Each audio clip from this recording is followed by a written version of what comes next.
evening, everyone. We are the Tilton Talk Show, sponsored by Small Affordable Cars, and for the first time, we are exclusively live from so-called studios in Acox Green.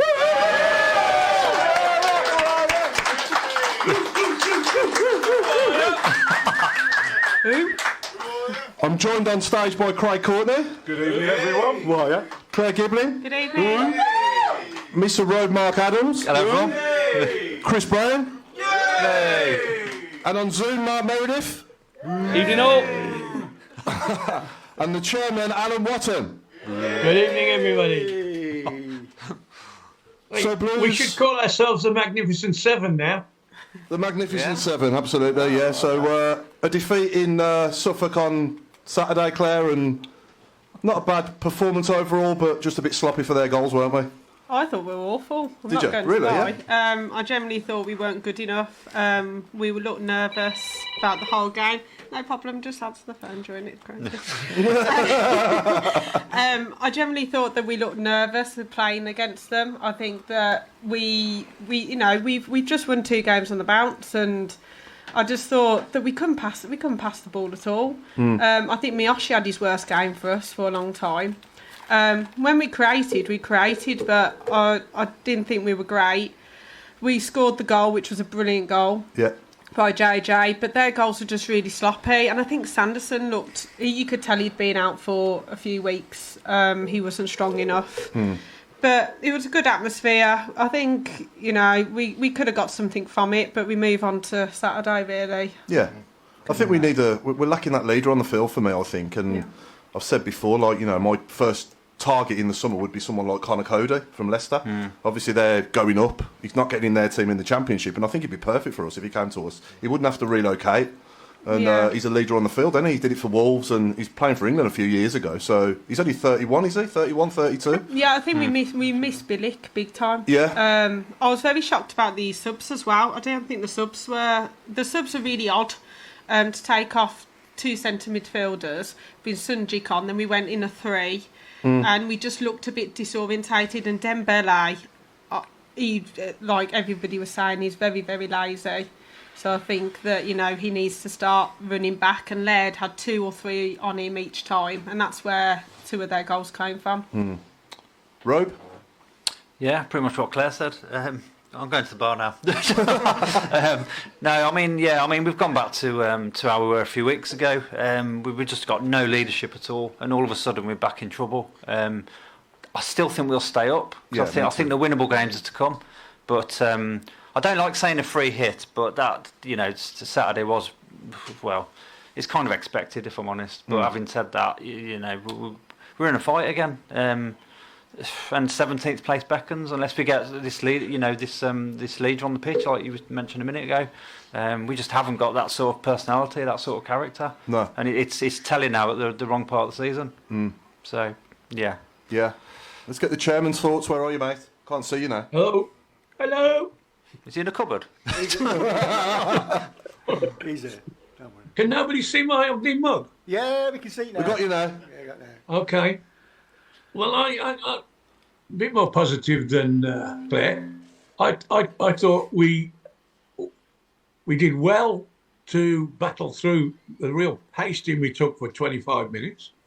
I was pleased that we saw that out. Their first goal was, it wasn't worked for, was it? It was a weak shot that the bloke got a foot to, and it went in the other corner. I think we scored a wonderful goal, and for the next period of the game, shall we say, till probably they scored, I felt confident that they'd shot their bolt. They didn't look as inventive as they had done. We got hold of everything. We were on the front foot, and I certainly didn't expect us to lose and fancied us to win.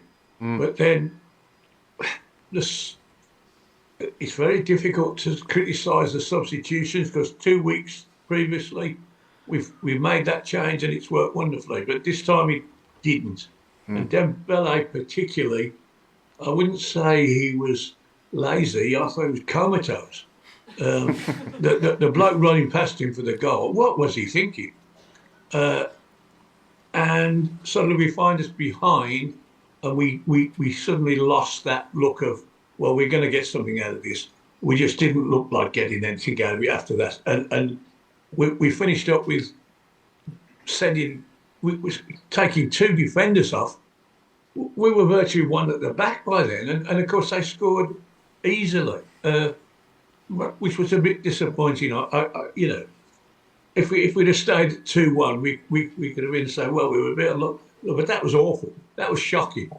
Yeah. I don't know with this free hit. I think every game we play, whoever we play, we are capable, or should be capable, of getting something out of it.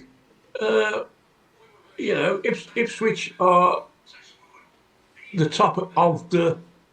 You know, Ipswich are the top of the. You know, Ipswich are. Hello? Oh, yeah, carry on. Ipswich are top of the second bunch of promotion hopefuls, and they're probably better than Albion, better than whoever else is in that top 6 or 7. But to me, they're miles behind the top 3. And having said that, Southend managed to get beat by Huddersfield Saturday. So what am I saying? But I think we should not be thinking in terms of free hits. This is opportunity. Every game is an opportunity to get something. But we move on to Saturday, and I think we'll be like we were the previous 2 Saturdays. Hopefully, yeah. I agree with you though, Claire, on the subs. I think the subs changed the game when he made those changes. Yeah, I just didn't understand them. No. No idea what was going on. Like he took. I don't think Sung Ho had his best game for us, but then we were really, really defensive. I think, you know, they came at us and they had a game plan. Everything went through their number 5 and Kiefer Moore. Everything went through him. I think you said it on your thing, Craig, as well, that everything went through. The big man at top goes wide and then came back in. Yeah. But I think we played well. And I believe congratulations is in order, Claire. Thank you. Anyone who doesn't know, Claire and Holly's in the room as well. Got engaged yesterday, so big round of applause. Thank you. So with your parents in the room, Mr. Meredith, we better come to you next, mate. Oh, do we have to? Yeah, You're on your best behaviour. Who? I'm trying to be. I'm keep smiling. I changed my background so they don't know where I am. No, listen, I agree with you guys. I was coaching Saturday morning, so I only got in just before half time, and I seen JJ's goal, which was a great goal, great team goal, great finish. And I was really hoping, with it being so close to half time, that would give us the push and the momentum going into the second half. But it just didn't feel like that. I came back out and looked sluggish again for me. And then substitutes didn't really help, and I expected Ipswich to go and score second, and then obviously they did get the third right at the end. So it was a difficult result to take, and it was a hard Saturday because it seemed like everybody else around us won. So it drags us back down to where we don't want to be. And you know, it's been a roller coaster the last couple of weeks. We win one, and teams around us don't win, and we get that point gap, and then we lose one and they seem to win, and it's back down again. And you know, it's the typical roller coaster of Birmingham City, isn't it? We start the season with John Eustace in charge. He goes. We have obviously a disastrous period under Wayne Rooney. He goes. Mowbray comes in, looks to have upped everything, and then unfortunately gets sick, which obviously I wish him all the best with that. Yeah. And then you've got Mark Venus in charge. So it's 4 different faces in the space of, 8 months, 9 months. It's a roller coaster for everybody involved. Yeah, absolutely. Craig? I think what I saw of the game was that the substitutions, not only for them but for us, made the difference. We were weak off the bench, whereas, as predicted by the guy from Ipswich, they would swap their front partnership to continue the attacks, and that's exactly what was seen, and it never changes with Ipswich. So the only thing for me was Venus may have let himself down a little bit there if he was the person picking the team and looking at what was going on, and perhaps we should have been more focused on those front players. Saying that, great goal by JJ yet again to bring us back into it, but he's got to continue moving forwards, and Hey, we've just made another £1 million when it comes to selling him. So, also, just got to say a few things off the message board. We are monitoring them as we go along. So, Nigel Mann has said, congratulations, Claire Giblin. Membership is free, but it costs you a fortune when you're married. You're welcome. Benji has also said, congratulations. We've also had Bill Mintz saying exactly the same thing. And Mark Lightwood has said, we were very poor at the weekend. Is it also me, or are we not realising and releasing the ball quick enough? 100% agree with Claire, and congratulations. So, very busy. Got a lot of people agree with me, Craig. No. Not gonna lie. Somebody's got to. Holly doesn't. Alan disagrees because he's not here in person, you said. We're all agreeing with you because we're sat next to you. Anyone in the audience want to give us any thoughts or ask any questions just at all? shout up if you like. I agree with Claire. So, Mum, Anyone got any thoughts on the game Saturday at all? No? It just feels like Blues don't pass the ball. There doesn't seem to be a concession with the team. It seems to be a lack of, as you said, that leadership, but within the team. Yeah. There doesn't seem to be, one for all and that type of environment. The people don't know where the next person's running. No. They're not going, I know you're going to make that run, so I'm just going to pass it there. They've not got that off-the-ball thinking, No. off-the-ball running. They've not got that commodity as a team, and I think that's what's letting them down. I don't know if they need to have a couple of points outside to work on their team morale. I mean, Yeah. We've definitely got quality in the team, no doubt. But, whether we've got... If the ambition next season is to try and push on, I think we'll stay up. I'm not going to talk as though... I think we'll stay up. And let's all assume we're going to stay up. Then in the summer, I think, we do need a big rebuild. But it's not all going to happen in one window, is it? No. So we need to be patient. And I said last night, the foundations of the cake are there. It's all there. It just needs to... Got to be patient for the cherry to go on the top, haven't we, I think? Absolutely, yeah. One thing I do want to say about the weekend is fair play to Punjabi Blues and Hollywood Monster as well for the banner. I think they did a really, really good job. Thank you, Socca, for asking me. And my mum and Lindsay and Terry told it up with him as well. I think the Ipswich fans are brilliant when they were clapping it as well. So they did a really, really good job.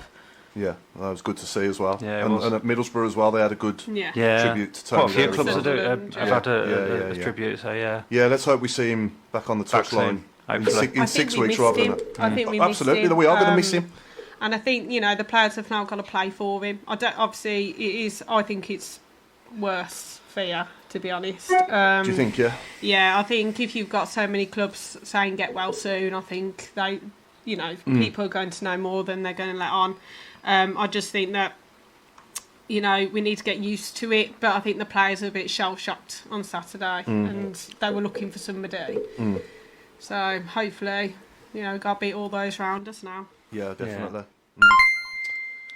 He's well loved, isn't he, Tony? Absolutely. Yeah, absolutely. He's never done a bad job anywhere, has he? No. Throughout the football. But even as a player as well, he was loved wherever he played as well, wasn't he? Yeah. You're going back to his playing career. I do remember him playing against us a few times as well when he was at Ipswich.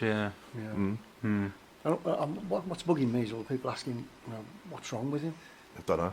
Nobody We knows. Nobody knows. We don't need to know. We don't need to No. know, do we? Surely. But they put a time frame of it, which is what gives me more hope. Yeah. 6 about to 8 it. weeks, Yeah. yeah. You wouldn't put a time frame on something if you wasn't If it was sinister. sure, especially something like that. So Yeah. It's Like I say, we're flat as fans, so other players must feel, Yeah. it must be worse for them. But we do miss him already because he's just loved completely. He's like he's been here for years, yeah, which is a good sign. exactly. definitely. I wish I had that. You've still got no friends. Who said that? Going home. So yeah, but we've won 2 out of the last 3. Let's look at it that way. Yeah. I don't know. Obviously, the other 2 are with Tony there, but moving forwards now, I'm sure Tony's still in touch with them and. He'll be, calling in via video, won't he, and He'll have chatting input. to him and stuff. Yeah, absolutely. He's still communicating. So if it was really that bad, Yeah. I don't think he'd be doing He'd that, have would no he, either? input at all, yeah. Yeah. So let's hope it's nothing too sinister and he's back soon. Yeah. But yeah, we've just got to get through the games without him, haven't we? Yeah. I think we will do. I think the game against Southampton, obviously they lost against Millwall and all the results went against us the weekend. I mean, if you put a bet on that at the weekend, you would have won some serious money. I think against Southampton, they've obviously lost through the bounce, so it's obvious that they're probably going to beat us on Saturday, isn't it, really? Because that's what normally happens. But we've got to beat, it's the Millwall game, the QPR game, the Rotherham game. We've got to beat them and then get something, against Middlesbrough. Yeah. So I can't see us going down, but it makes you a bit nervous. So you're constantly looking over the shoulder. We only need to win 2 or 3. We need to literally win those 3 games out of those, and we'll be fine. Yeah. March is a massive month for us, isn't it? Yeah. We've got about 7 or 8 games in a month, haven't we? Yeah, in big March. month. So, yeah. Yeah. The women play this week, Craig? We didn't have a game, no. It was International Week. There's quite a few turned out though for the international sides, but there's a lot to upcome over the next few weeks, starting this weekend. So again, really big teams coming to St Andrews. There's some big games that are upcoming as well. So as always, I say, get there to support the ladies as much as possible. Any season ticket holders getting for free. We have tickets by the show, so please give us a shout, and we'll sort people out. The more people, the better it is. We are working to get Darren and the team, or some of the team, onto the show as well before the upcoming games, which will be great to help promote what's going on, and hopefully draw in an extra few fans that are coming to the ground. But some feedback from the last game was that we gave tickets to a gentleman whose son has some learning difficulties, and actually it's the first chance he's had to go to a football game because of basically a smaller crowd, not being too loud, and having the ability to go.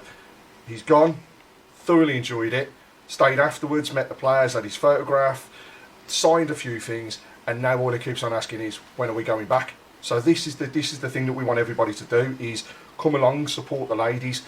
It's a totally different atmosphere, it's a totally different experience, but it's one for the families and one for the kids that they won't forget, because they do get a chance to interact, and Daz and the team do a fantastic job of that. So we'll get them on to talk about it more, some upcoming big games, and hopefully, like I say, before the next home game we'll have them on. I'm also looking forward to a week on Thursday on this very stage with Paul Robinson and Michael Morrison. So if anyone, we're doing the captain's night here, if anyone would like to join me for that, then speak to Dennis at the back while you're here about tickets for that as well. Live Q&A with Paul Robinson and Michael Morrison, and anyone listening in as well, you can get tickets online as well. So I'm looking forward to that. And just to give you all a little preview, I've got the Who lined up, as you can imagine. Oh, well done. And these players play. Well, this player, I'm only going to play one, but this player played with Paul Robinson and Michael Morrison. Can you guess who it is? This wasn't in rehearsal. I know it wasn't. That's why it's going to go wrong. Oh no, we haven't. Sorry, you don't know what's going on. That's probably who's one. this? What's that? Can't hear it. Alan. One job he had. Fans who might not have seen you play. What kind of player are you?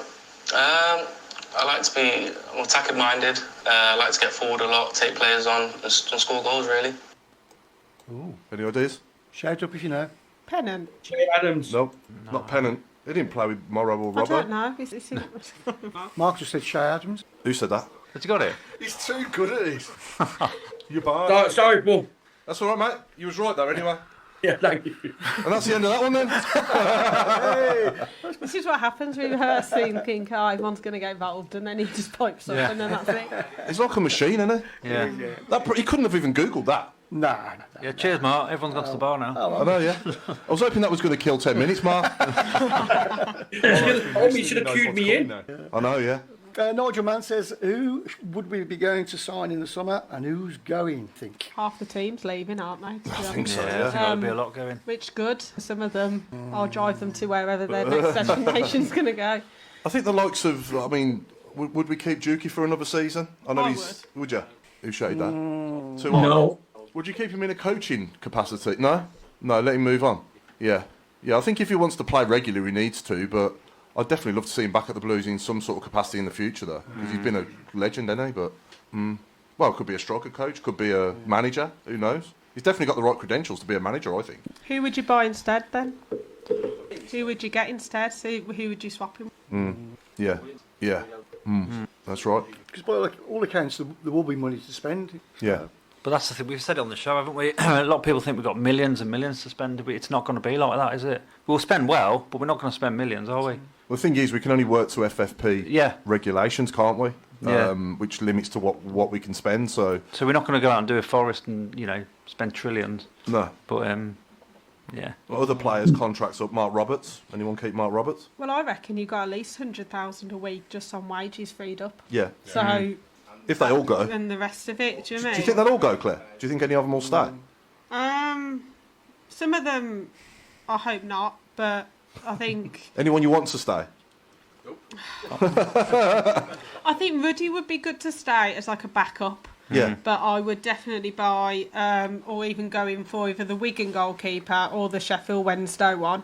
Beadle, yeah, I thought that they were really, really good against us, and they're young as well. We need to go for like young players, 20 to 25, so that they can actually have a few seasons with us, and then you can sell them on for a bit of money. Yeah. We're quite good at doing that. With some of the loan players now, would you sign some of them or? I'd keep Dazelle. I like him a lot. I think he's going forwards. He is phenomenal, and he's got such an eye for a pass that if you get a decent striker playing just in front of him, we will thrive. And him and JJ just seems to be hitting it off. I think the more he plays, the bigger he becomes, and actually build a team around him for next season, because I think he could be that player like Jude that we have to give a full season to, and that we have to give him the opportunity to play week in and week out in order to progress that little bit further. To be honest, Craig, I thought JJ's pretty average last year, and I'll hold my hand up and say, he's not going to cut the mustard, but he's added goals to his game now. He was doing it in pre-season, and now he's just on a different level. I didn't think he was capable of it, but he shut me up. I don't know about you. No, he's doing well. Yeah. Alan, would you keep any of the loan players we've got, and would you keep any of the players whose contracts are up at the end of the season? Stansfield, obviously. Yeah. Yes, Dazelle. All the ones whose contracts are up. Drama. What about Drama, Al? Would you keep Drama? Definitely. Yeah. Absolutely. Yes, I would. But if he's obviously on a decent wage with us, if we've got two very fine fullbacks without him, having a third one would be great. But if it came to, we've got to make a bit of a gap to get a goalkeeper or a centre forward or whatever, I would reluctantly sacrifice him then, but it would be reluctantly. Yeah, Mark, Meredith. Yeah, I think you definitely keep those three if you could. I think Stansfield's going to be a difficult one to keep. I'd certainly keep the other two. And then I just think we just need a change from we talked about Duke. I think it's time for him now to move on. And I think we just need to get a change. But as Claire said, it's about who we get in then to replace it. We're not going to have millions of pounds to spend.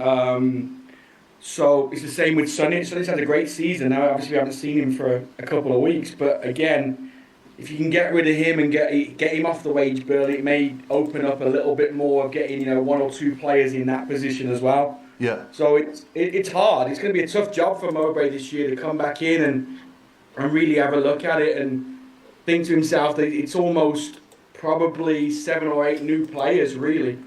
Bit where we need to be. Yeah, I think. Do we look at the lower, League One, League Two for players, or maybe loaning again from Premier League teams? Loans for me don't work. I think, gentlemen, we've got a very, very good scouting system now, which is, it goes a bit further than Division 1 and 2. It's a worldwide thing. Yeah. And I think we got to, let them do their job. I mean, I know we haven't signed, 100% of wonderful players, but we've signed enough good ones for them to say, well, you carry on and you'll find us a centre forward. Yeah. If it takes the whole planet, we'll find one. Yeah. And all the other players, the manager knows what he wants, and the likes of Craig Gardner and the rest of the scouting know how to get them. And I think that we just got to leave it to them. You've got to trust them. It's one of the frustrating things that going through the previous manager's reign, that we've served up 6 or 7 very good players, and we got nothing out of them. And it's only now that we've got a new management team that some of these players are starting to shine, and also the reverses too. Some of the players, like Iwoos comes to mind. I liked him. I thought he was wonderful for the first half against Leicester. Then they shoved him up and right back, and he was awful. And we haven't seen him since. Now, okay, he's cooked his own goose, if you like. They want somebody who is like Drame that can play here, there, and everywhere. Well, we'll have Drame then, and we won't have Awu. It all happens on the field. It's all there in front of us. We can have our opinions, but at the end of the day, it's their job to find these replacements. Yeah. And I'm quite confident now. Anyway, I wasn't 3 or 4 months ago, but I'm quite confident now. I mean, let's be honest. These three lads that we brought in during the window, how many people didn't go? Who are these people? What are they? And that turned out to be successful. Yeah. So let's do some more of that. Yeah. What about Sunic as well? His contract's up, isn't it, in the summer? Would we keep him? Well, yes. I mean, he's expensive, and he's he's not in the team now, is he? No, he's not. No.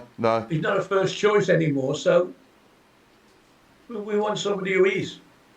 Yeah, I mean, we'll pay the same money for somebody who writes his name in the team sheet every week, regardless. You never think of leaving him out. Yeah, there's quite a few. Just on that as well, Paul. I think it's gonna come down to how Mowbray and Guards and the owners sell the club to these players. I was impressed that Pritchard chose us when he did. He told Sunderland, I want to go to Birmingham. So there's obviously something set in stone of where we want to be. Our issue right now is we've been fighting relegation for the last 5-6 seasons. Why would a player from a top half championship team want to drop into that? So I think it's all about how, as a management team and a scouting team, do we present the club and obviously our goals for the future to get that change quickly. Yeah. I think the message board is very much what everybody else is saying. So there's quite a few that are saying Duke as a coach, but not as a player because his legs have gone. Hogan is our answer as a goal scorer. We've also got people that are saying that they believe, so Simon Ford, he believes that Hogan, Roberts, Ruddy, Longello, Gardner, Burke will all be gone. Especially Burke because he's lone, he hasn't done anything. I can't wait for that moment. Claire's going to have a party when he leaves. I'll send him. I'll invite him to the airport once. So, Mark, there is a message that's come through to say, do you think there's any American players that you think or have heard of that you think may arrive as we go into next season? Nothing that I've heard of, and nothing. I don't follow the MLS too much to say that there's one that we should really get. Just on the American one, I was very shocked that we let Kevin Long go when we did. He kept a clean sheet last night on his debut, and it's the first time his team's kept a clean sheet, I think, in the last 10 or 11 games. So he definitely went in there and made a difference. But for me, when we talked about keeping players, he'd have been on my list because I think he's probably one of the best centre-backs we have had at the club at this time this season. Yeah. I was surprised when he went, to be honest. Yeah, I was really shocked when we let him go. I mean, considering we've still got, I know Mark Roberts has played well, but I think I'd rather have Long than Mark Roberts. I thought he was our best centre-half, I'm not going to lie. And then I think, Sanderson showed his he can be quite erratic, I think, Sanderson, sometimes. I think on the weekend you could tell he'd been out for a while, and, you know, you got Billick, who, you know, he's always on a yellow card away from a ban, and I just think that, you know, obviously Awu hasn't worked out. I would just send Longelo out on loan. Could you put Buchanan in the middle with another, and then have Laird left back and Drama right back? I think it depends on the team. So I think they didn't do that on Saturday because Kiefer Moore, he was massive. Like, he was him. Like, he would have been. He would be brilliant to take over Dukey. He held the ball up. He gave it away. He would drop really. He knew what he was doing. And it's unfortunately that we never got him. I would have gone for him because I think absolutely, Claire. I was furious when I read that he'd gone there. You know, why didn't we sign him? You know, okay, there's financial restrictions, etc., but he would have been perfect for us. Yeah. I think the difference is the fact that Ipswich, and from speaking to the lad at Ipswich last week, the one thing he said was they attracted Kiefer Moore because they're fighting to get into the Premier League. And that, for me, is the selling difference between us and them at this present moment. End of the season, if they're not there, then perhaps we could, because he's on loan. I believe he's going out of contract as well at the end of this season. So there's opportunities, but there's also a Euros coming up. So there's people that should be fighting for opportunities. Or if not, just put them in the window. These smaller teams in the Euros should be putting themselves in front of Championship clubs for next season. That's where I think our window will be. Again, just going back to the message board, but Long going was a mistake from Jim Toney. Shane Goff, I'd have kept Long. Nigel Mann, you need to have a massive belief to join a transitional club, especially with our background and current position. But I suppose actually open to everybody here and also you guys on the line. Are we a transitional club that people would be interested in coming to? For me, what I'm hearing, 100%. I'd say, I think we could be 100%. It could be massive. 100%. It's got to draw Pritchard came. I mean, you know, to get someone like Pritchard, who's followed Tony Mowbray, I think Tony Mowbray is a big deal as well. I think I would want to play for him. I think a lot of players would want to play for him. If you see, you know, Tom Brady, you know, he's bought all of them Beats headphones. I mean, hopefully they're coming in the club shop because I want a pair of them. Where's ours? Where's ours? He's got a pair on. Do you know what I mean? Like, I generally think that we are a club in transition, but we're transitioning to go up. We're not transitioning to go down. We need to stay up this season. If we stay up this season, I tell you this now, in 3 years' time, we'll be top half of the Premier League, and I'll put money on it. Yeah. We're in good hands now, aren't we? We're in good hands. Oh yeah. There's so much that's gone on as well since. So I was present last week at the launch of the supporters club. Now, there's been a lot of rumours, a lot of noise around the supporters club and what it will mean, especially, and I'll just cover it off now, especially with the items around away support and tickets. So what we heard last week is the setting up of these groups is there to bring fans together. It's there to ensure that there's a voice for everybody. What it doesn't do is it doesn't take away tickets from gold or platinum members. So there is no worries whatsoever around those areas losing their opportunity for away tickets. What will happen is that there will once a month be a working group where the heads of the supporters groups come together. There will be an opportunity and a feedback mechanism from all fans as part of the supporters clubs to go direct to the club. So something that we have been lacking is communication, and this is one of those areas we can improve on. It's not just as well, I should say, an opportunity to have a whinge around what's going on, but they want to hear the positives because we hear too many negatives at the moment.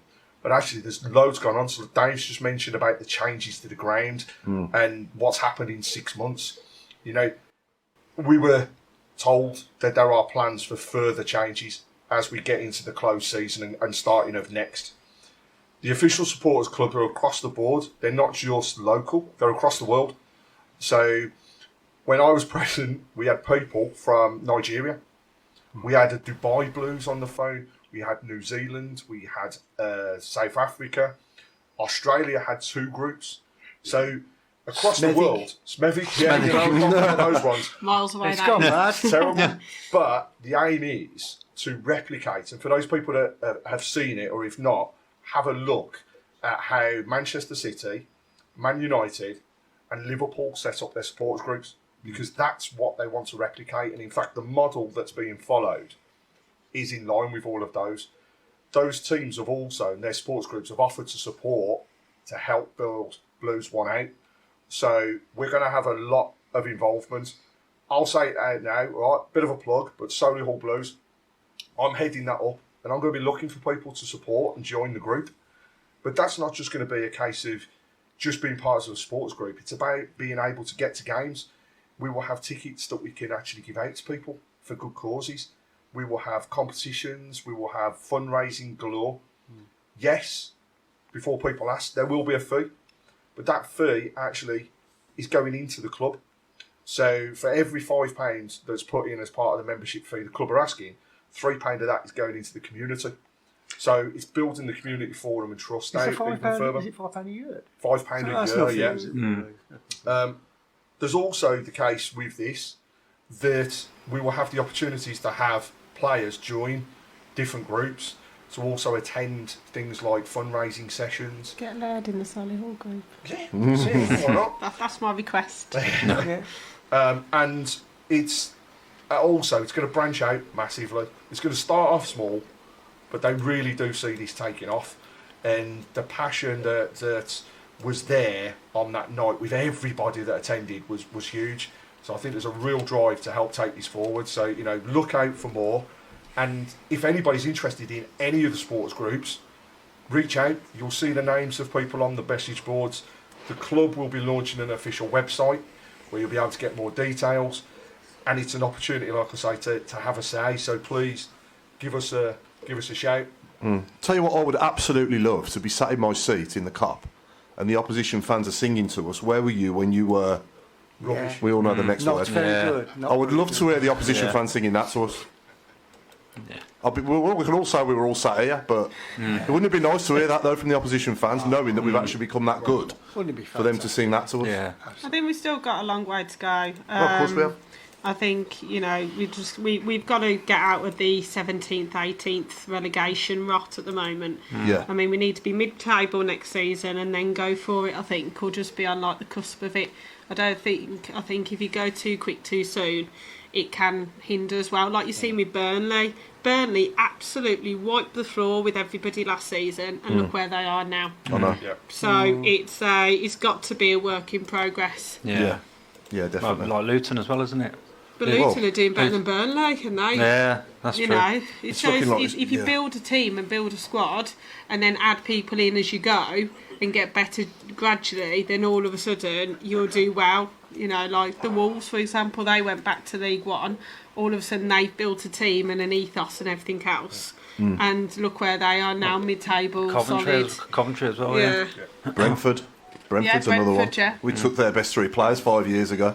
And they use that money to get to where they are Yeah. now.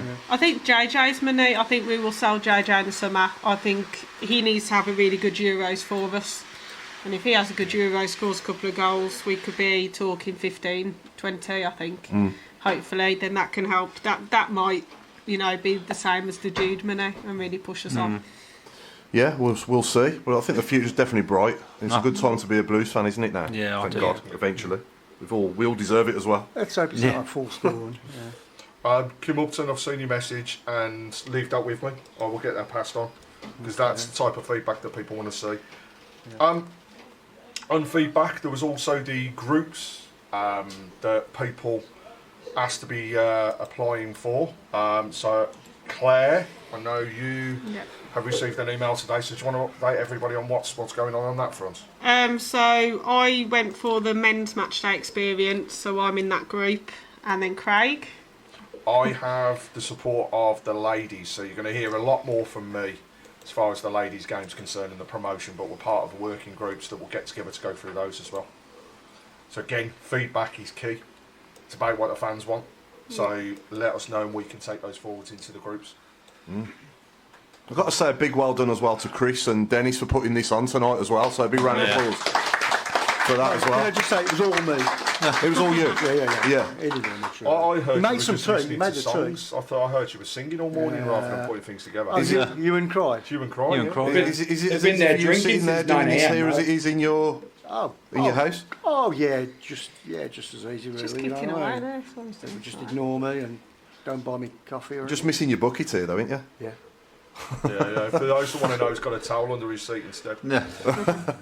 Adult nappies. What if we plan to be here again and we win 6 like on the Saturday before? What, here? Yeah. Oh, crikey, yeah. Where am I going to sit? I don't know, yeah. You watch hundreds and hundreds Very of thousands still. of people come. I know. Extra wide thong. Yeah, absolutely. Yeah, so No, it's been fun. It's been fun getting up. Has it, yeah? Yeah? Yeah, it's been really good. take you a long time? About 8 hours, really. Yeah, that's not too bad then. Nah, When nah. are you sing? What else? There's always one, you know. Have you got any questions on the board? Hundreds and hundreds. We need soap in the toilets. Yeah, we do. Yeah. Yeah, we need warm hand dryers as well. Yeah, we need soap in the toilets. When's the comedy on? Says, okay. Yeah. There we go.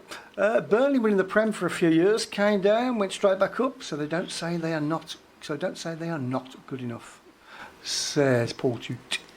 Well, I'm looking at the league tables. That's where I'm going from. So Oh, that's interesting actually, because the 3 teams, and I think this has been raised by Kim Upton as well, Oh, looks yeah. like the 3 teams that came down yeah. for the first time in a while could actually all be promoted back, Back. which is the first time it's happened. But again, does that come down to parachute payments and additional money? Yeah. I got to be honest, I don't understand it. You get paid for doing a poor job. Yeah. It- It's like a manager getting compensation when they get sacked. Yeah. But it's Then also the going to be three the that went bottom up 3 that could go comes straight down that back went up down as well. right? Yeah. It's not fair. Sorry, Mark, did you say something there, Mark? Yeah, I was just saying, but the 3 that went up last year could come straight back down as well this year. Yeah. So, yeah, you know. 2 definitely will. I think though in the Premier League the gap's getting wider anyway. I think the gap's getting wide with the Champions League teams. The gap's just getting wider and wider and wider. You know, you got Nottingham Forest spending 200 million at one go. I know that obviously financial fair play and everything, and obviously has Everton's point deduction been? Yeah, they've reduced No? it to 6. Yeah. Yeah. So all of a sudden you've got all these teams getting more and more money. You know, some of them owned by countries. So that's another bad thing as well. I mean, going back to our league, I mean, to be honest, the top 6, there's not a lot in it. No. You know, there's nobody think, oh, wow, you know, I'm scared of them, but it's not really, possibly Leicester, but apart from that, there's not, it gives you a bit of hope. There's not a lot to be scared of. No.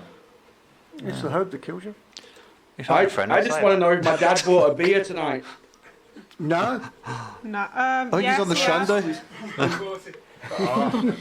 It looks a bit weak, Mark. I think it's a shandy, isn't it? Yeah, I'm sure it is. Mark, they said that all the drinks were on you anyway, so Yeah, probably. Stick it on my tab. Let's not forget tomorrow. 13 years. 13 years since that amazing day at Wembley. So happy Obafemi Day to everybody that will be celebrating. But it's interesting looking at the game the weekend and how close things actually were, but also the difference in the teams. Liverpool arguably had a second string side out playing in this cup, and I really don't like it. I think there should be a rule that says for both League and FA Cup, you've got to have a minimum of 50% of your team out there. Yeah, but they're all injured, Craig. They didn't have any choice. I still think it's the same team throughout the whole of the competition, which is wrong. You know, I can understand it if there are injuries there and then, but not for every round. Whilst I appreciate the kids have to be given a chance, there's also that area that says people pay to go and watch these games. When I paid to go to Wembley, I went to go and watch Birmingham, and I saw a full strength side. I actually arguably saw a weakened Arsenal side, perhaps through injuries, but also their Who choice did they have? to change out. There was only Cesc Fabregas that was injured. Yeah, the Was rest there anyone of them else just that there. could have played? Can't, that it's normally more or does? less full strength, I yeah, think, they right? had full strength, didn't they? Yeah. I'd say it was off. Liverpool just won the cup. Playing. So it can't be that bad. Yeah. Only just back. Arshavin was No. playing, and What a thing to say. yeah. Shawnee and all But either that. way, we lifted it, and we'll be celebrating the same as everybody else tomorrow, and watch the videos galore. Yeah. But Taxi for Courtney. You got vodka in there? I wish, yeah. Well, yesterday was 23 years since The Worthington. Worthington Cup final, yeah, absolutely, yeah. Maybe Time flies, doesn't it? But ruined my childhood from that. Made me cry all the way back from Cardiff. The noise is something I remember Yeah. from that. Yeah, the noise is unreal. Never heard anything like that. Yeah. unbelievable. I actually rate Cardiff better than Wembley because I think Yeah. The acoustics are better, yeah. Oh, the acoustics are incredible. Yeah. Yeah. Did we have the roof on or not? No, Yeah. the playoff final For was the playoff final we did. Yeah, that Not for was- Liverpool we did. No. That was loud. Yeah. Yeah. So, Yeah. and having the two most famous anthems, really. Battling it out. What a noise. Yeah, It's unreal. Goosebumps? Oh, I shouldn't say goosebumps. But as I always say, we're still the only West Midlands club to win a major trophy in high definition. Yeah. Yeah. Not start that one, yeah. Oh, you've been saving that one all night. A few other messages and questions on the message board. So, well, Tom Richardson's just said overall Burnley will bounce straight back up even if they get relegated next season because they'll have the money to spend and the team that's settled. Yeah. A certain Dennis Bohema has said, are people allowed a photo with the robe, or actually can they just pay £10 to throw an egg at him instead? Yeah, if anyone wants any autographs or anything, just let us know, you know. Yeah. Online bullying. Well, Lilypad sent me a question, She if has, I I've can just answer it. So it says, do you think in 5 to 10 years men and men and ladies team will be integrated or mixed? And if so, will stadiums be packed out? Or it's not something that will never happen and therefore stay the same?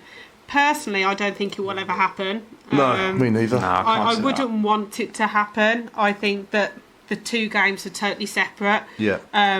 Even from a woman's point of view, I think that the women's game is behind the men's, but obviously that's for certain reasons. But I don't think having them integrated would be good. Could some of the women play in the men's league? Of course they could, but I think it's like special players. Yeah, so it'd have to be like world class players because it's just a different tempo. It's the quickness and everything. Yeah. You know what I mean? Do you think we'll see a women's coach though in the men's game? Oh, definitely. Yeah, I think so. I think that's more likely to happen than. Yeah. Absolutely. I think there are a lot of women who are working behind the scenes at football clubs, like physios and things like that. I could definitely see some more some women in there. Yeah. I mean, you know, even I could do a coaching degree, get me down there. Yeah, I don't know what to do. absolutely. Claire, all the football I watch, it's almost compulsory that you have a female physio. Yeah. From Football League down to Division 7 or 8 level. Yeah. I can't remember the last time I saw a male physio. In junior football, they're all women. Yeah. Going on to that though, this weekend is the Her Game 2 dedicated fixture against Southampton, so there'll be lots of things going on around the ground. I know that there's a few of us who are part of the Birmingham City team that I'm an advocate for, so there'll be lots of things going on. Get down there early. It's for men and women to get involved with. Lots of things for the kids as well. And then you might see some of us on the big screen to just video it, please, so I can see what's happening. And everybody else, obviously. But yeah, it should be a good time to see it. And yeah, we've been doing it all over. It's for International Women's Day as well. So Excellent.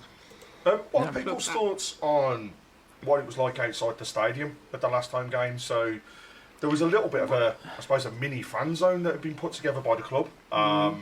So additional food areas, congregation points, but also for the first time they opened up more bars in and around the area. And the one thing I'd say, there was definitely more people.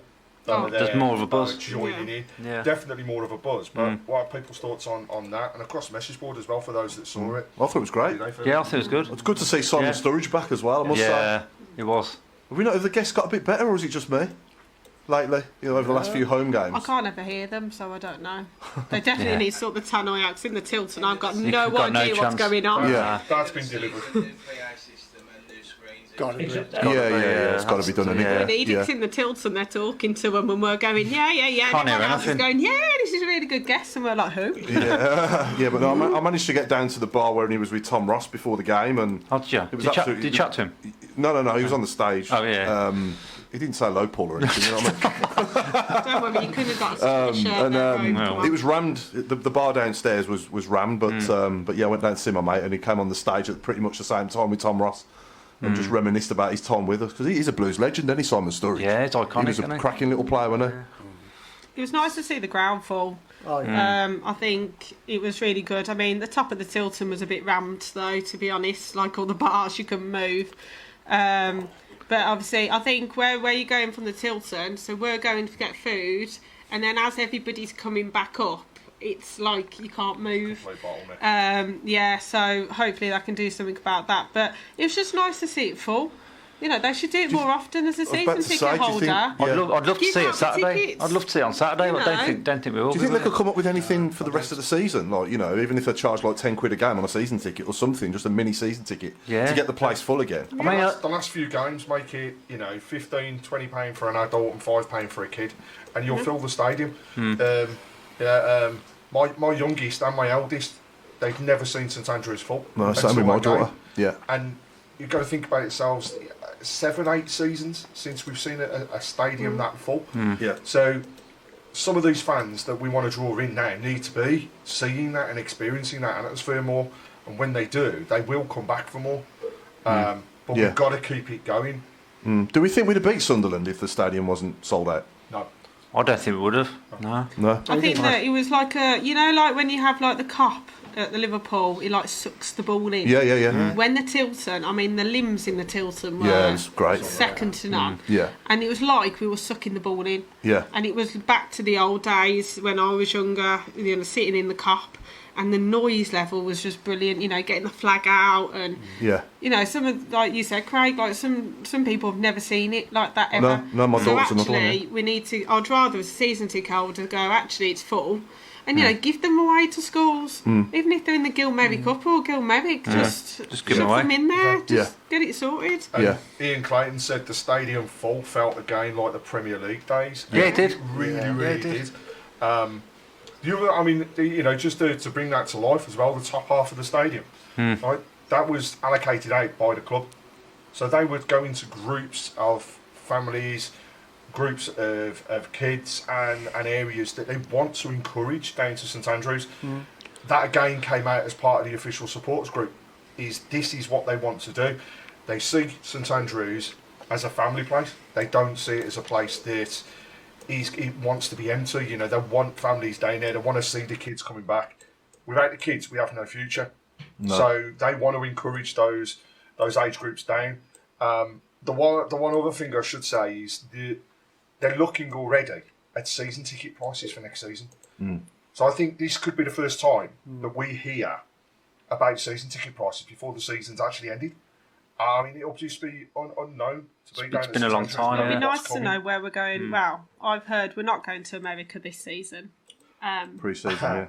I've heard it's somewhere else. I will confirm that it is not America. It's going to be asked on Tuesday. It's not America. It will be somewhere in Europe this time around. Kidderminster. Tenby. We're going to Wales. Hopefully they have a weekend game. Blues, can we make a weekend game? What's the gut feeling about season tickets prices? Do we think they'll stay the same, go up, come down? I'm happy for them to be the same. I think if you're thinking when we go to away, we're paying £30 a ticket. On average, it's gone to £20, £25, £30.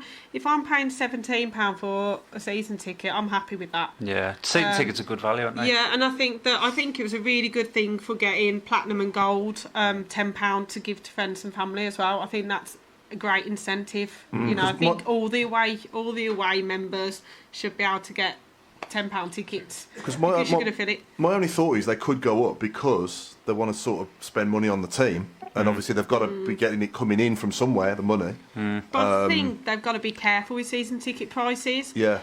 You know, £30 quite a lot. Yeah. And considering if you didn't get a ticket for the Sunderland game for £10 off a friend, or you haven't got one for free, you're still having to pay, was it £32.50? Which is a lot of money for if you're thinking 2 adults and a child, That's crazy. that's all of a sudden you're hitting £100. So Yeah. actually, give them. I'd rather it be £20 a go. The whole on the Tuesdays that's coming to £20. Yeah, yeah. So, Mark and My Watto, my what's your season thoughts on ticket the cost first me game? less than £10 a game. Yep. Yeah. Can't complain. If I was in hospital for 12 months, I'd still buy my season ticket because it's just it's like not it's not even a thought. It's £250, and if I get to 10 games, I'm still quids in. Yeah. Yeah, it's just that you get what you pay for, though, don't you, at the end of the day? If we are paying £32.50 a game, then they need to put that quality on the pitch as well, if you know what I mean. Yeah. You don't want to be Yeah. watching certain players paying £32.50, do you? You want to see better players on the pitch. If Burke's playing and Longellow's playing and that, are you going to pay £32.50 a game? No. There you go. They should be paying us. That's why they don't announce the team till an hour before the kick-off. That's very true. They need to announce the food though. They've gone really down with that. Like, you used to be able to be like, oh, I'm going to go to, I don't know, De Burf, for example. And then now you're having to wait, and then half an hour before you're going to go down, you go, oh, De Burf's here, or... Is that the best one? Yeah, I've not tried any of them. Yeah. No. They need to put the food out and stuff earlier. Ray Obro said we should freeze season ticket prices and charge non-season ticket holders £20 whoever we play. Yes. Good shout. Run that again. So he said freeze season ticket holders Yeah. and charge non-season ticket holders £20 for whoever we play. Yeah, that sounds fair. You're not going to get more non-season ticket holders then, though? Does it matter as long as you fill Well, yeah, I know, I'm just saying. We've got to fill that ground. Yeah. We know. Whatever it takes to fill it. Yeah. I mean, kid for a quid, bring that back. Bring was that great. back, yeah. Yeah. When was the last time we did kid for a quid? It's a long time, isn't it? I think Long if you time. get the kids involved, they're the next generation, aren't they? All of us at some point, our mums or our dads or both of them took us down St Andrews. And I think if you get like, for example, us winning on that game, all of a sudden you've got 1,000 extra kids that, could be supporting Liverpool, Man City, those down the road that we don't talk about. All of a sudden you've got 1,000 going, oh, my first game was Sunderland, we were brilliant, did you see? We came from 1-0 down, it was brilliant, and I bought a hot dog and, the food and everything. And Have you tried getting in the ground in your robe, Mark? They might do robe for a £5. Could try, really. It's handy in the winter. By the way, I won't say it was my idea about filling the Gilmeric at the top with the kids, but it was my idea about filling I pieced it. They're listening, aren't they? yeah, but that should be the I would literally have that bit for kids and school kids. I'd literally go, Yeah. put a pound in the game, that top bit, they're not going to, just say to them, don't throw anything down, and then that's it. If they get 20% of those kids come back, Yeah. It's something, isn't it? it's a revenue, isn't it? Well, I'm sure we all remember that first time we ever walked in St Andrews as a kid, and Yeah. that's it, isn't it? Once That's right. and we need more of that. Yeah. As soon as you saw that urine coming down the cop, you thought, Absolutely. I'm coming I back thought this next is. I week. thought this is the club for me. this is the club for me. Look what I've been missing. Yeah, absolutely. I'm going to write a poem about Peter. Go on, Al. Being on the Tilton. I say I'm going to write a poem one day about standing on the Tilton up to your ankles in pee. It's. I look forward to I that. can see it now. Versailles, Al. Carry on. I feel like it's going to be a movie. When the one day I stood on the Tilton. I'm going back to the late 50s, early 60s. There used to be a toilet at the back of the Tilton, which was basically just a wall out from the outside, and it was a tomb basically. And you went in, and there were no lights, and it was a drain, and you stood and peed up the wall. It was, honestly, this is God's honest truth, and I was a kid then, and I sort of had to, because I was little and standing between these big blokes, it was all splashing back at me. It's awful. You cannot, I can tell you're not believing me, but it's God's honest truth. And then eventually this drain would fill up, and you'd literally be standing up to your ankles in it. And eventually it poured out down to behind the goal. Some people just peed on the terrace in the end. Why cut out the middleman? So is that the reason the stand was getting rotten, do you reckon? Cut out the middle. Yeah. Can you just say thanks for all the nice comments as well on the shirt box.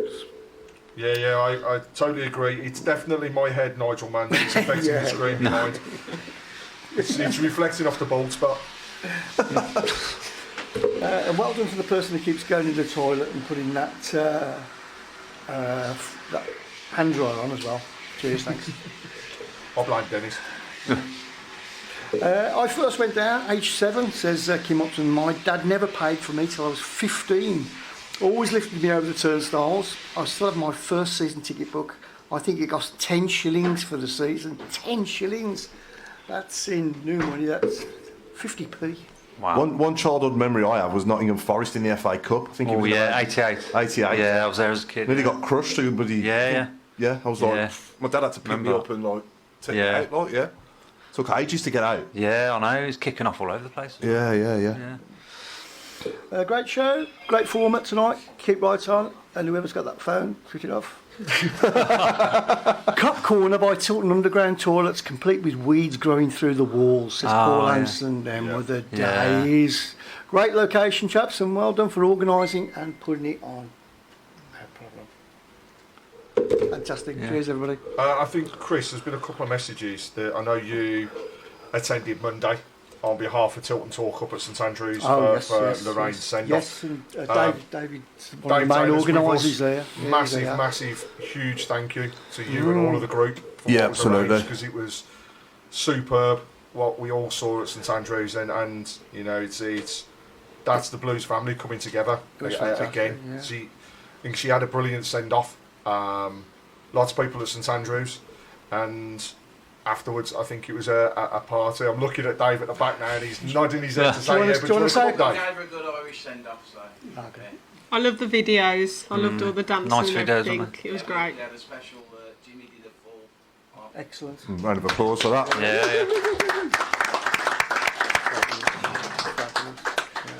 Nigel Mann's asked when the stripper's coming off, and then Pete Taylor, for some strange reason, apparently this is when we find out what's underneath Mark's robe. I was about to write that actually in the thing, then I thought, no, I can't be that harsh. Obviously, everyone's thinking. Some people haven't had their tea yet. That's scary, that is.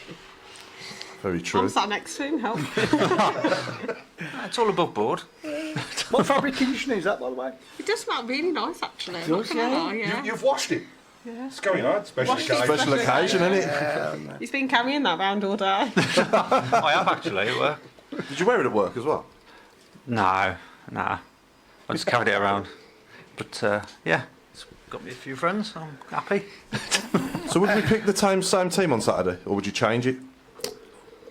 And what changes would you make? I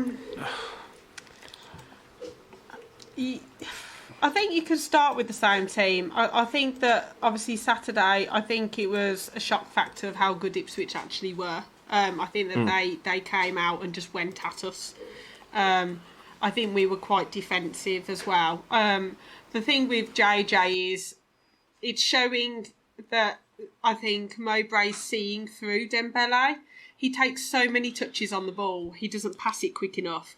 He's trying to go past everybody. And when he came on with Bakuna, it was like they were trying to take on the whole team instead of just putting on get the ball into the box and let's see what happens. Have a shot. And I think if you're playing JJ out of position, to me, if you're a winger and you're putting a centre midfielder out on the wing in your position, that's obviously showing you, I must be doing something wrong. Yeah. I'd have Anderson on the bench.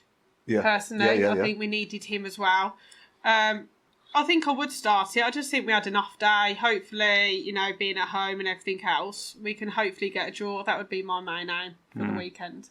I can't see why we can't play like we did against Sunderland. I'd take a point Saturday. Yeah, I think we could turn it on again. We did it against Leicester, and there's no reason we couldn't do that again at St Andrews at the moment. You just when we're at home, we're a force. Home record's good, isn't it? Yeah, it's just the away record. Away record, and it's normally the other way round. I know, I was about to say that.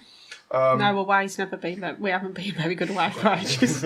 Just me. I don't know if I can put my 2 pence in. Go on. The weird thing is that you know how you talk about when we went to Leicester for the FA Cup, and we were a force. You know, shots at goal, double figures, and all that. We even took like a load of support with us as well. When Wayne Rooney did his cameo, we were at home, and when we came out, that was the best I ever saw our team play under Wayne Rooney, and it was against Ipswich. Yeah. We had a goal, smashed a really good goal in. Yeah. It was almost like everyone had Red Bull. And Yeah. And the next thing you know, first half we were in the lead. Second half, come out, bang, put another goal in as well. And then all I remember is they made 4 straight substitutions, Ipswich did. And then the game went to a 2-2. But again, looking back at what you talked about, Claire, and your partner, what you talked about in terms of synergy. You know, when you get a team and you get players in, and we need that kind of synergy. I think that's a real valid point. You know, in terms of getting a team, buying players, loan, and all that kind of stuff. It's all good, but if the team. But Ipswich have still got the same team as when they came up.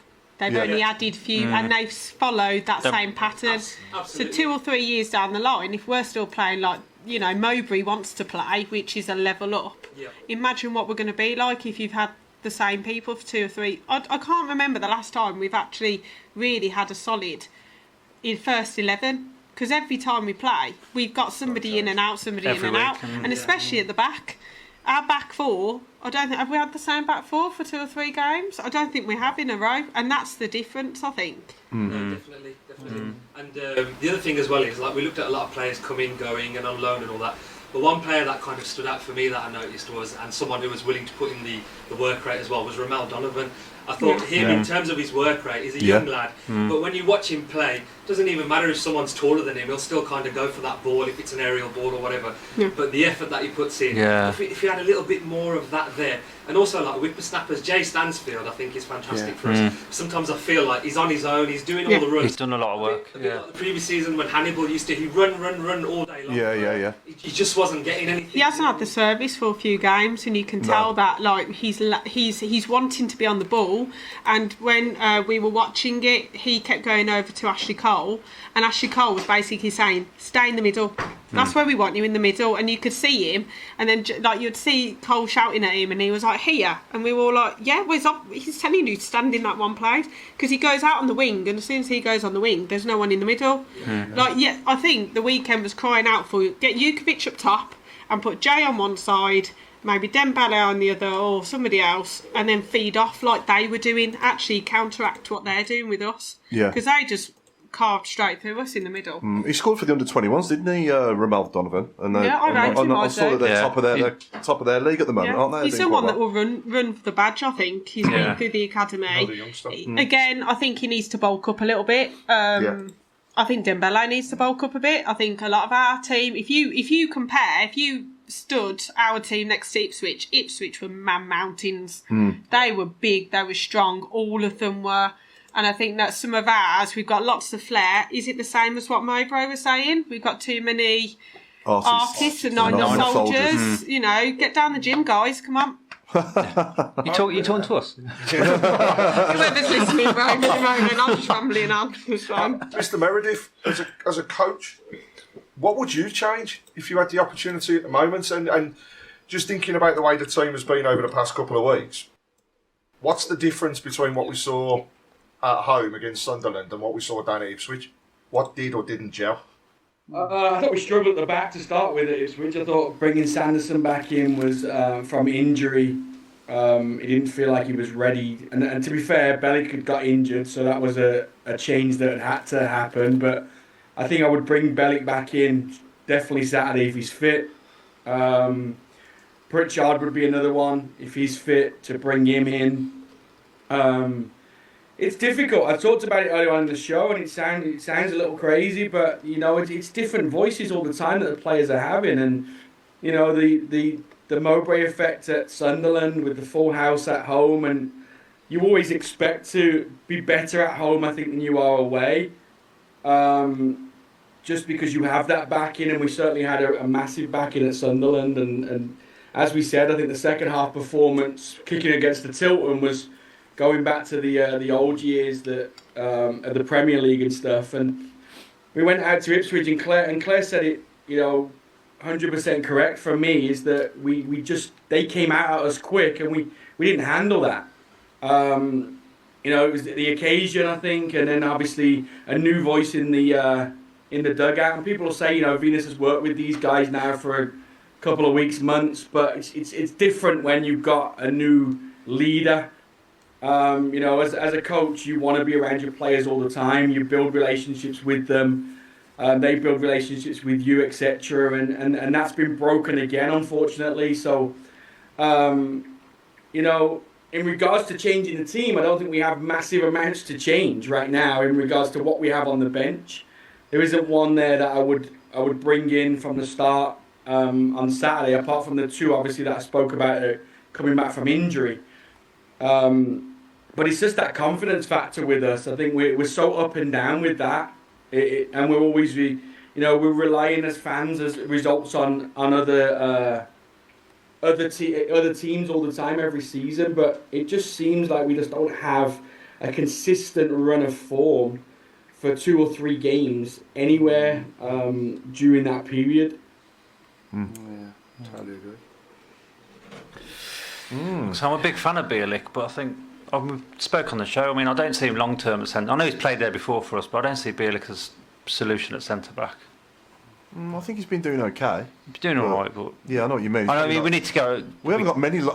How many players do we think are? Let's say the ambition next season is mid-table stroke top 10. Let's say how many players are good enough in that team to play at that level? I think we need to keep. Can I just say one thing about Bielik not being there Saturday? The ball's coming out of defence from the two centre halves weren't getting there. When Bielik plays the ball forward, he finds a player. Yeah. And it was noticeable Saturday, especially in that time when they were battering us. We couldn't find our own men, and if we did, the ball was taken off them immediately. Now, I thought we got over that, and certainly in the 2 home games that we won, Bielik was passing the ball right, left, through the middle, to feet, and we moved forward with Paik and Dazelle. I said it didn't happen. Certainly not until we scored the goal, probably. And that's wherever Bielik plays, he will do that. He will pass the ball to the. It might not always be a blinded pass that makes a goal, but he keeps the ball, and we can build it. I think that's his biggest asset, and I would have him inside. I would prefer him in midfield with these 2 new lads, to be honest, because I think that would be a great combination. But we got what we've got at the moment. We need to keep everyone fit. I think that's our problem. We've got so many injuries that, one game like Sanderson's out, then another game so-and-so's out, then Pritchard's out. If we could play our first 11, I think we would be a solid mid-table side. Yeah. If we could play and have a decent bench. Our bench is so much better. Yeah. At least you can bring it on. I mean, loads. But we're not used to winning though, Dave. That's the problem. We can't manage it. Yeah. I think, sorry, Dave, but I think we just don't have that winner's mentality, do we? We just haven't got the winning mentality. But we haven't had many years that we've been used to it, though. I don't think that, sometimes it's like getting the corner. But obviously, you could tell that, even at 2, he went for it on Saturday, which actually I'd rather lose 3-1 and go for it than lose 2-1 and just sit there and go defensive. But I just think Dembele could be such a good Premier League player if his final ball was better. If he could keep the ball, like when he's got it, and you kind of believe he can do something. But the other day he had the ball and instead of going at them, he slowed down, and we were like, "You're going that way," and then he would then lose it, and then he's jogging back. So all the goals came from Laird's side.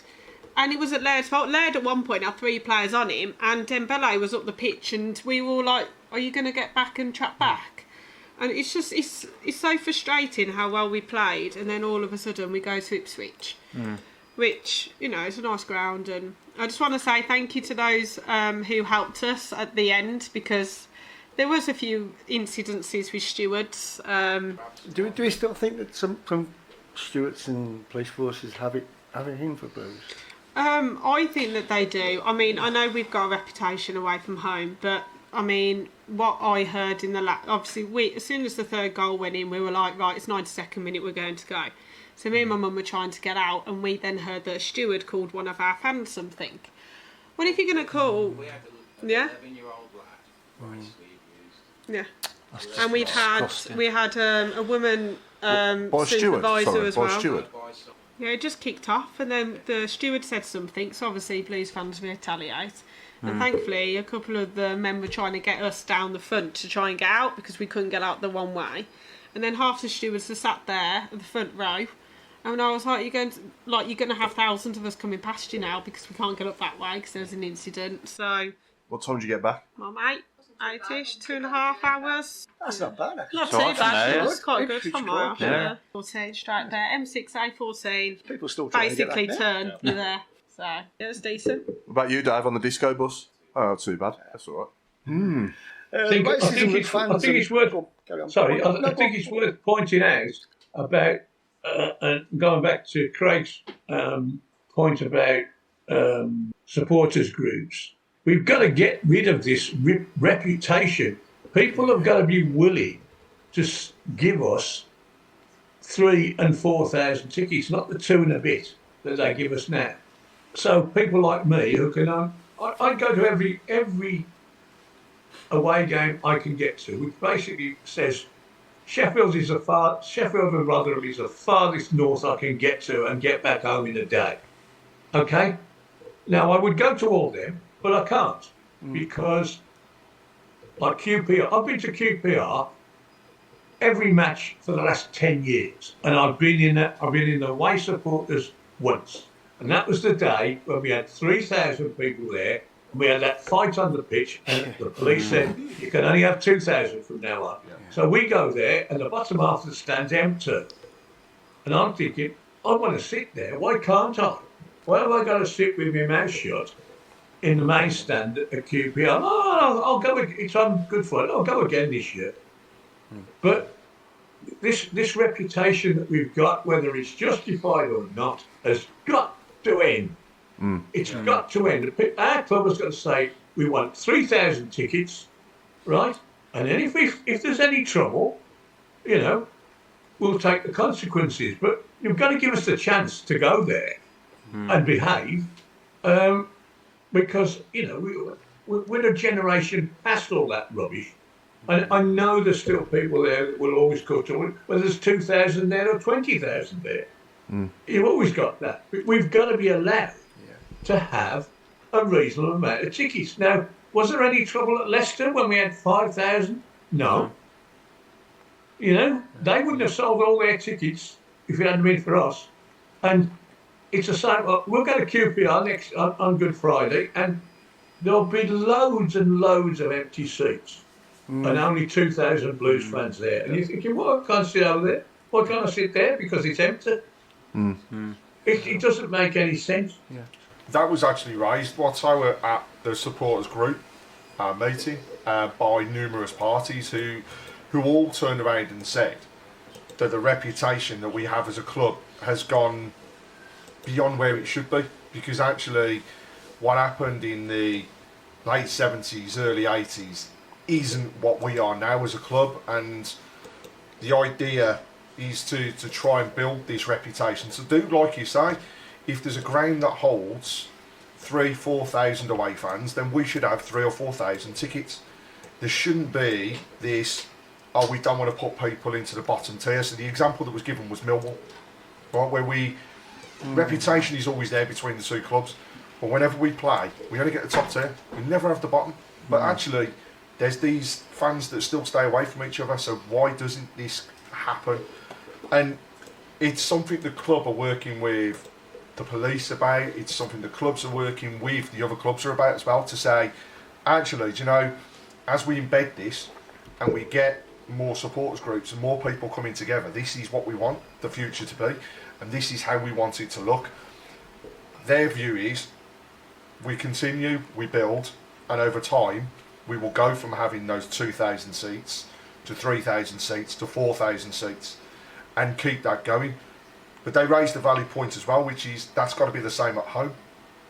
You know, so we've still got this reputation of people not wanting to come to St Andrews because they think there's going to be trouble. Yeah. Actually, it's totally the opposite. You know, we had a sold out area against Sunderland. Were the skirmishes? Yeah, there might have been a couple outside. That was because we had people from both sets of fans just being silly because they'd had a few too many beverages beforehand. So that can all stop. But we as fans are the only people that can turn that around. And the more we do what we do at the moment, the more we do the likes of Leicester. You know, we go, there's no hassle. Then we know next time around, if we play Leicester, we're going to get the same amount of tickets. When we go to places like Preston, where we can have the whole end, we can do that and we can fill it. And it's the same with everything. But the other thing to factor in, 20 is plenty. We mentioned it for home fans. That should be the same for away fans. You know, the league need to look at the pricing structure, not just the clubs. At least 25 quid, because I mean, Dave, it's about 30 quid a game on average at the moment, isn't it? You know, we're going to pay more and more and more, and you know, trying to get you got to take into account getting down there and everything else, and food and everything else. So, and I think the problem is this season is a lot of games that we would have probably had an end and filled have been midweek as well. So like the Cardiffs and the Prestons, they've been midweek. So hopefully at some point, hopefully it will change. I mean, I've got to admit, I do like it 2,500. Dave, what do you think? I think the atmosphere can sometimes be really good when there's the core. But the more people that go, the more, you know, the more the merrier. Let's get people down there supporting the club. But obviously it's got to keep the atmosphere, the good atmosphere, because sometimes when it's smaller you get the pure atmosphere, then when it gets bigger. But Leicester's atmosphere was brilliant when we took the amount of people we did.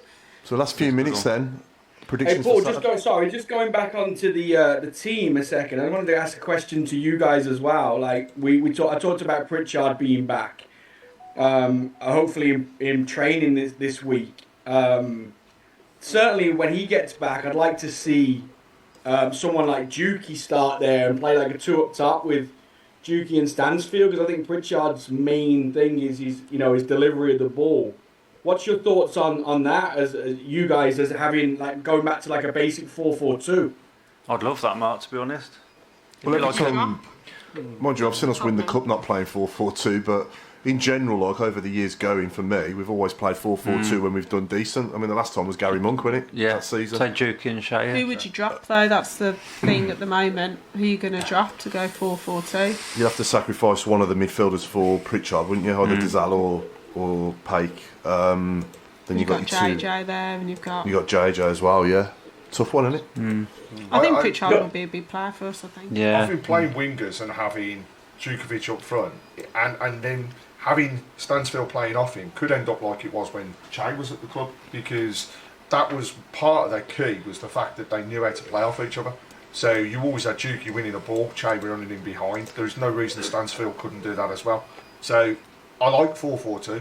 Yeah, I do. It would be very, very tough though to change some of the players we've got in the team at the moment, and I think it could be a huge bonus if it paid off, but it could be a huge gamble on the opposite Didn't we side. have James Beattie as coach as well, 4-4-2? So the one position I would strengthen in the summer is a striker coach. That's what I've been saying that on it for for years. But we need a striker coach, because I think we're okay at everything else, but getting the ball in the net with the amount of chances that we have, and even just having an out and out goal scorer, you need a striker coach in the club. Yeah, you need a striker to be able to do it. You've got Ashley Cole as a defender, fine. You got Shuttleworth and you got Venus and Mowbray. They're all quite defensive. We need somebody who actually has played up the top of the pitch, can work with the people we've got. That'd be my number one signing. Yeah, absolutely. Yeah, couldn't agree more. But predictions for Saturday? Predictions, yeah. Chris, go on, you go first. I'm going to go 1-0 Blues. Hope you're right. I'm going to go 1-1. I think we'll get a good point. I'll take a point. 2-2. Desmond. Here's an experiment. Everybody all at once. Predictions. 2-1. I'm on the lines of the 2-1 as well. I can't see us keeping a clean sheet, but I do think we've got enough to beat them. Be on the positive side. We're going to go in. Got some people saying 1-2 at home. I think Mike's just swearing at us, to be honest. They were good when we played them. I'm not gonna like. Yeah. They were up there with the Leicester. I'm Yeah. gonna admit. I'm gonna They were go- brilliant when we played them at their place. Yeah, I'm going to go 2-1 Blues. Optimistic. I'll go in there, don't I? What are the odds on Shea scoring? I don't think he's played for a while, has he? He's injured. Played last night. Yeah, I did Good. He's definitely scored gonna as score well. then. Oh, there you go then. Shows how much I watch him. Che Adams with a goal in the last minute. wasn't Oh it? yeah, it's written in the stars, isn't it? That's why I said 2-1. Then he's going to score. Alan, 2-0. 2-0 Blues. We're due a clean sheet. Been And saying this for about since August, don't we? Alan? we're He's due, right then, isn't he? we're We are due doing a it. clean sheet. We're going to watch And we don't lose with a clean sheet. Have you noticed that? Yeah. It doesn't happen often though, does it, Alan? Come on. Mark, what do you reckon? I'm going with Robe 1-1. Cheers, Mark. I might write this down. You two have agreed. Yes. I'm going to change my Somebody's got to mind. stick with it. We are. That's gone So that is the end. That's loud. That is the end. We've been the Tilton Talk Show, and it's good night from me, Paul Hipkiss, and it's good night from Craig Courtney. It's good night from me, and I should have done this earlier on, but it is Obafemi Day tomorrow. It's also my youngest daughter's 12th birthday tomorrow, so happy birthday Happy tomorrow. birthday. Happy birthday, Liv. And it's a good night from me and a good night to Claire Giblin. It's good night from me. Good night from the Robe himself. Good night from me and good night from Alan. And good night from. It's not sunny Sussex today, mate. Bloody awful. But good night and God bless you all. Don't forget Mark. And good night from Mark Meredith in America. Always forget that Thank one. you. It's definitely a sunny Texas. Looks Looks it. like a sunny St Andrews from what I can Oh see. yeah. And good night from the main man, Chris Brown. Good night from me. Good night. Keep right on.